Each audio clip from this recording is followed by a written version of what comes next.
so awesome to be back with you all. David, Alex, and Leah, for having me back. I got to tell you, I took more away than I think I gave last time out in San Francisco. As Dave was saying, my whole job is developing trust strategies with human beings. I still do work. I work counterintelligence with the FBI, but I'm not here as FBI. This is my day off. I'm a total volunteer gig. I always got to caveat that. My thoughts and opinions represent myself alone and not as any government institution or organization. You got to say it. So what I do on a daily basis is develop trust, and it really highlighted that to me. I was at Quantico teaching a class a couple weeks ago, and I had a class of about 30 agents out in the audience, and I said, okay, so out of you 30, how many of you actually have subjects, that you're investigating and actually have committed a crime? One hand went up. Is that all right? I said, so how many of you have confidential human sources, people that you're chatting with that are helping you out, that have committed a crime? No hands went up. I said, all right, so why should any of these individuals want to talk to you and help you? There's no motivation. It really comes down to who you are and how you treat people. The other thing I found pretty fascinating with all this too is that it does not matter your title or position for anything you do or you want to achieve and who you are. It really comes down to how you treat human beings. Right now, I stepped down sequestration, got rid of the position I had last year, and I am literally a nothing in my organization. I got 4 years till retirement, and my entire purpose in life is to help everyone else achieve what they're trying to achieve. And I got to tell you what peace that brings, but it's amazing because I do more speaking around the country now than I ever did before, because it's about how you treat people and how you communicate effectively with people. One of the biggest things I do right now, getting back to what I took away from last year, was one, I got a great understanding of the millennial generation, much more so than I ever had before. Because when you're trying to communicate and you're trying to build trust, one of the key elements you're trying to do is you're trying to understand context. How do you see me through your life lens, through your optic, through your experiences, through your demographic, your generation, your ethnicity? That's such a key, critical part because, Natalie sees me different than Shane sees me because you're from Canada, you're from the UK, different contexts, different ages, different experiences. And so when you see me, each of you sees me very differently, even though I see myself as only one thing. If I'm trying to develop trust, rapport, and influence with any human being, I have to take those things into account. I just can't barrel through those things. And so one of the things I've been asked to do in the last year where I work down in Virginia is I do leadership training around the state for all law enforcement right now. And it's my side job, but I do it a lot.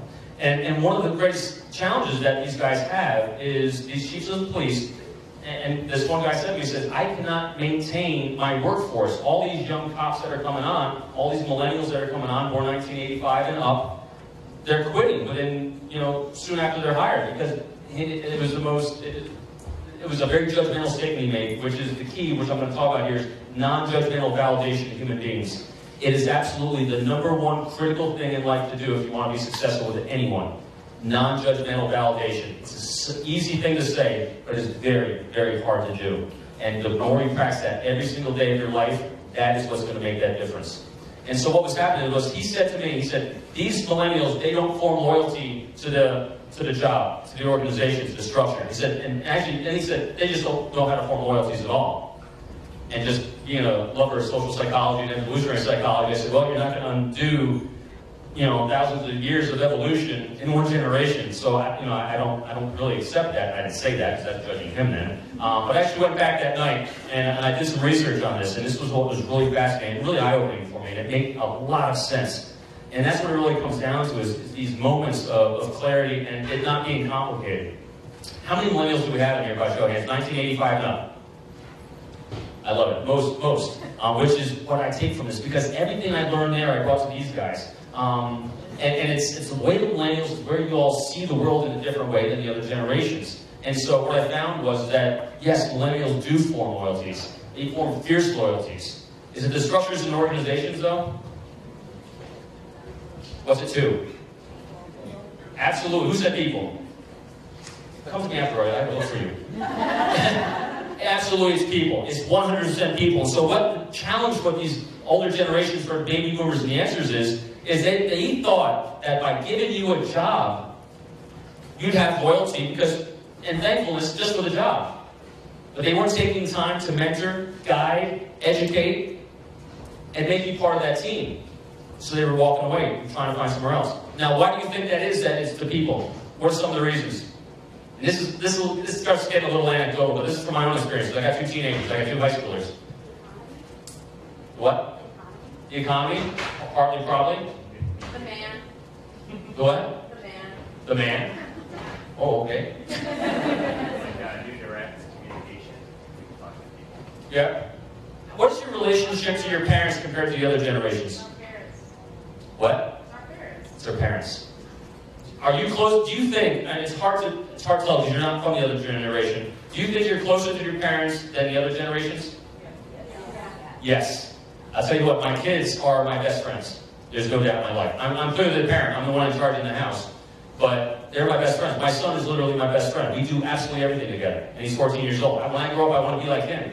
You know, and he just came, and it's still true. He, you know, because he's asking me all these questions about, you know, what I do in developing trust, and he's exercising these things at school. He's going to the 9th grade, and I'm dumbfounded what he's doing. Man, if I knew this only 10 years ago, or I would have done with my career. And he even did this, and this was just so telling and an understanding of context of this generation. You know, he just had his 8th grade awards ceremony, you know, where you go into high school and you get all your awards for all the great things you did, and he did really good. And he wants to follow his dad's footsteps. It's very nice. But he came home that night, and he said, and all he did was sit on the couch and thank my wife and I profusely for all the help and guidance we gave him to allow him to achieve all he achieved. I mean, that was, I could never in a million years imagine telling my parents that. It's me, this guy did it. You know, but, so that's why millennials, they form that loyalty and trust to individuals. And so that's what I took away, and that was my awareness. And so I want to thank you all for that last time, because I'm sharing that in all my experiences here. See, you know, Leah's wondering, hey, you only had 10 slides, and you won't get, I won't get through them all, I guarantee you. I can start telling these stories. All right. Okay, see where I'm at. Okay, so here's I always have to have objectives to kind of have my roadmap. So I'm going to have all these, I see shiny things here and here, and I kind of get distracted. Okay, so here's what we're going to do. Discuss and apply the core element of establishing trust and building relationships for any situation. Last time in San Francisco, even if you weren't there, you go back and look at the video, I talked about 5 strategies for building trust. Life is such an evolution, and I find new core elements every day just because of the way I'm living. And so I started out a couple years ago. I had my 10 techniques for building quick rapport that Shane Parrish did a great job of highlighting for me in July. And I then boiled it down to, wow, so I got these 5 things that really work well with strategizing relationships and strategizing trust. Now we talked about last time. And then I've had new epiphanies since then. I got a great coworker who was had been struggling with her daughter, who was a teenager.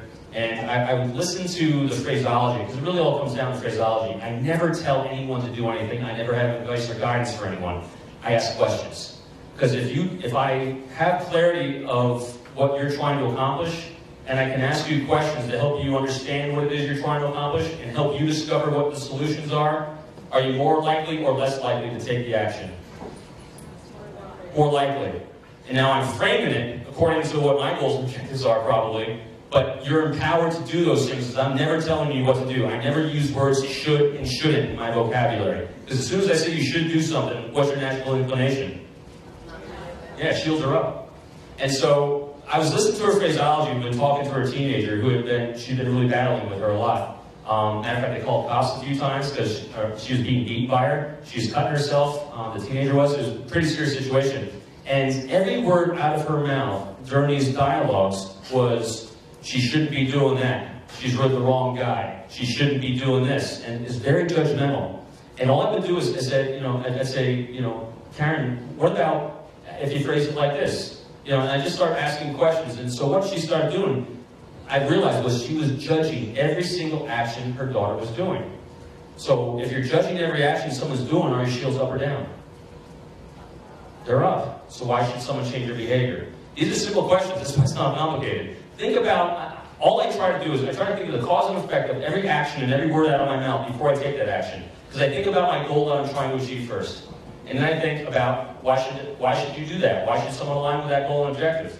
And I got to think about context, I think of everything else. And so it really comes down to framing it so that you are coming up with that decision, and I'm being totally non-judgmental and validating you for who you are as a human being. That's what genetic coding. We crave being accepted and validated as human beings because we want to be part of the tribe. And I talked about that last time too.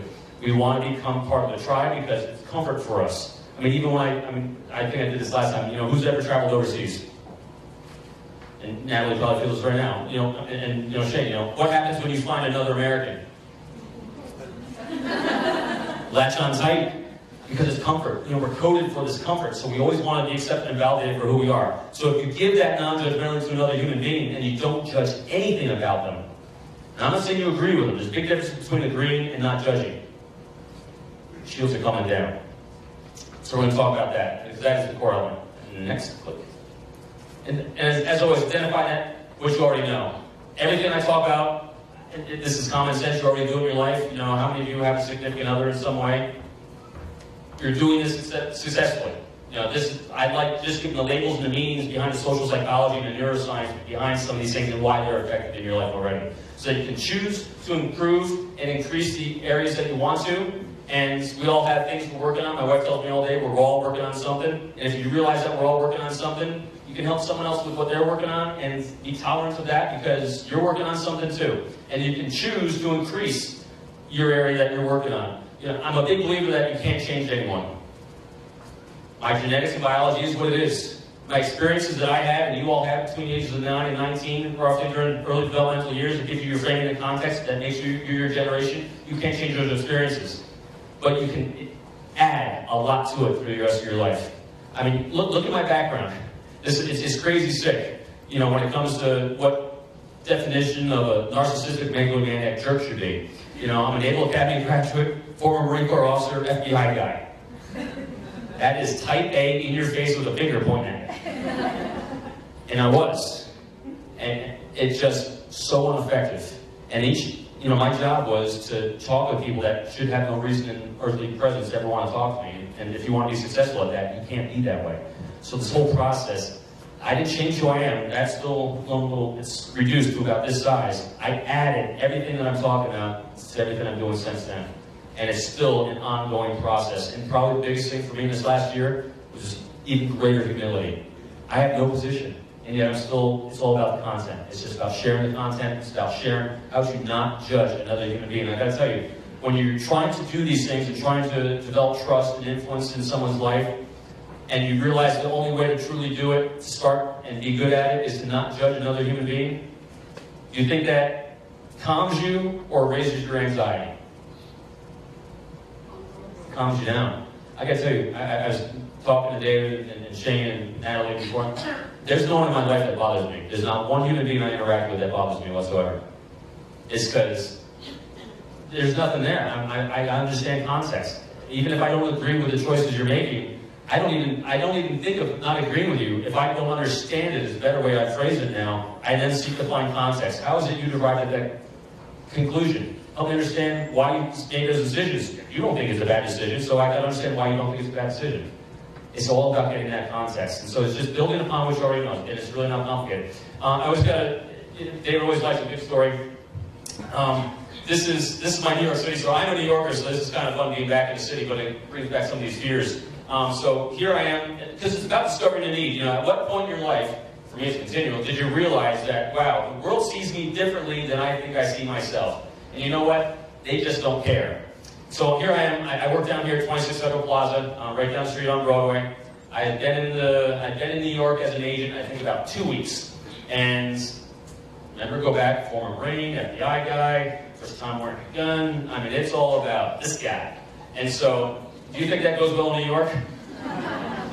I remember, I got to see all those stories, so I'll keep on this one. So here I am, I get to my car. If you get in early enough in the morning, you can actually park somewhere near the office. And I got in early, I think I got in like 4:30, so I could be like a block away. It's on Thomas Street, right at the intersection of Broadway and Church, right there. And so I go to leave, go home at 5 o'clock in the afternoon. I get in my car, my nice bureau car, I got my gun, my creds, feeling really important. I get up to the intersection, and I don't know what it was, maybe the way I looked, who knows, just because, the bike messenger. These guys, New York bike messengers, who's ever encountered them?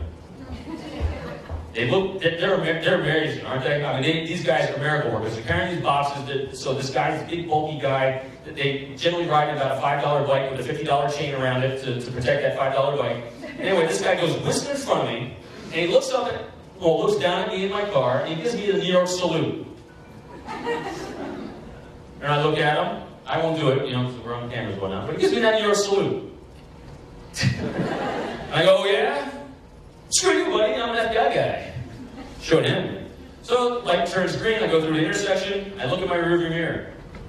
He's coming. He wheeled around, and he's chasing me down. And now, when you go through training, you learn about the deadly force policy. And my training starts kicking in. If I feel like my life or someone else's life is in threat or danger, deadly force is authorized. And now I'm thinking, oh my God, what am I going to do? This guy's going to kill me. He's strapping like me, big 6'4" guy. And I'm thinking to myself, what am I going to do? He's chasing me. I'm coming up another red light. And I was imagining the Daily News the next day, dumbass new agent kills bike messenger. Not good. Or it's going to be bike messenger kills dumbass new agent. Still not good. So at that point, I decided to start blowing lights and run to the West Side Highway. And I did, and I made it. And from that point on, I never gave a New York salute again. And I realized my place in life. It's not that big. So it's that context. It's discovering that you're not nearly as important as you think you are. And if you just help build others up, you'll get in kind everything back. It's like set your goals and objectives and priorities. Put them here. Because I always have a goal and objective. Every time I engage someone or something, I always have a goal. Because it keeps me on my path. But then from that point on, it's all about someone else's goals and priorities. And I make theirs my priorities, and I go wholeheartedly to help them accomplish theirs. Because when you're doing that, what you're doing is, I've now sensitized myself to my goals and objectives. I mean, who's ever heard the old adage, if you want something, write it down and it'll come to you. I called it last time my Toyota Green Tundra effect, where, the day you bought your new car, you start recognizing new cars everywhere. And so it's the same thing. So as long as you identify what it is you're trying to achieve, put it back here. What you're going to then do is, if you make everyone else the priority, the people you're trying to take care of, you discover what their goals and objectives are, and you help them achieve them, and you don't judge them for who they are and the decisions they're making, your shields are down, and you will see and recognize opportunities to align those goals and priorities. Because it's natural. It will just happen because you've identified yours, you've sensitized yourself to yours, you now know theirs, and you're wholeheartedly trying to achieve theirs for them. So why wouldn't they want to reciprocate in some way? Or at least align with yours? Because their shields are completely down the entire time. I mean, it makes sense, doesn't it? It ain't complicated. So it's been the most easy thing to do after you learn how to get over yourself and your own ego. All right, so it really comes down to non-judgmental validation.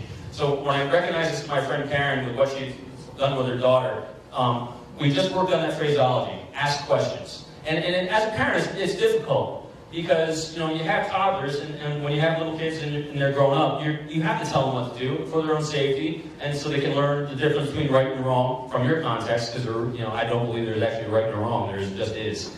And so, but you're teaching them your ethics, your morals, and all that. But at a certain point, they reach an age where they are cognating as a young adult, and you kind of stop telling them what to do. And that's where that struggle between the parents and the children starts taking place. And so it's at that point where I stop telling my kids what to do. There's rules, and if something happens with it or go against the rule in the house, I ask questions. First thing I do. And I don't judge their friends. I don't judge anything that's going on in their life. I ask questions about it. And the flow of information is amazing. Sometimes a little too much. But this is the key, is just asking those questions non-judgmentally. Because what happened with Karen's daughter is massive turnaround. Her daughter now snuggles with her on the couch, you form a little nest with your legs watching TV, sharing everything with her. And even when her daughter got back together with a boy that she thought was a horrible influence in her life, Karen did not judge that decision. She asked questions about it. But luckily, she said about a week ago, she broke up with him, so she started doing a little cheer anyway. But she didn't cheer in front of her. Because would that have been judgmental? Yes. If you can hold yourself from judging, verbally, non-verbally, thoughts, words, and actions, this is the key that I have found in my life. I've gotten from the 10 to the 5 to the 1. It's this one thing. It is the key element of everything I do. And it's because it goes back to our neuroscience as a human being. Our brain rewards us when we're self-validating, talking about our own priorities and interests, and not being judged for them. So my recent example of this is, I got them every day. A really powerful one I thought was dealing with, my daughter had a thing at school where she's a sophomore, now she's a junior, and she's probably going to kill me for telling the story too. So she had applied to the National Honor Society. And she's extremely smart, she's a varsity athlete, she's got all these things going on, very well in her life, and I thought, what a great opportunity to not need a helicopter parent anymore. Part of this process, now when I went to school just north of here in Putnam County, when you wanted to get on National Honor Society back in the Stone Ages, what you did was this: you had good grades and you raised your hand and you're on National Honor Society. All of you out there, is that how National Honor Society works anymore? No. No. It's a lot of work, and you got to document things, and this, and this, and this, and it's a struggle. And so she had done all that, and then it came down to the application process. In the application process, they said the students should fill this out themselves. And I was like, hey, here's a great opportunity for her for the first time to step out, fill it out herself, and be responsible for her actions. Because, you know, trying to do that, keep her out the door a little bit. Well, she did. And she denied getting on the National Honor Society. And it was because they gave no samples, no rubric, nothing to help her out do this. And I failed her as a parent by actually guiding her a little bit more on this. And so I married Mrs. Claus, and I say that because she's like the most generous, easygoing, you know, all these things I talk about is my wife and broken down. And except in this one instance, and you start messing with her kids. And so when she didn't get a National Honor Society, I mean, she's ranked 12th in her class, she's got all these things going on, and she didn't get on. My wife goes, bam, ballistic. And she wants to start firing emails to the principal. There's an appeals process we found out about. And what she did was, and she did a great job, she found out all the things that were wrong in the process. There was no sample given out, no pony. There was no training that was given to the students or the parents. There was no grading rubric to show you the weight and the importance of this. None of these things were done that all the other sports and activities had. Is that correct? I mean, would you say that's something that would have been good to do there? Yes, but there wasn't. Now, where's the other fault lie?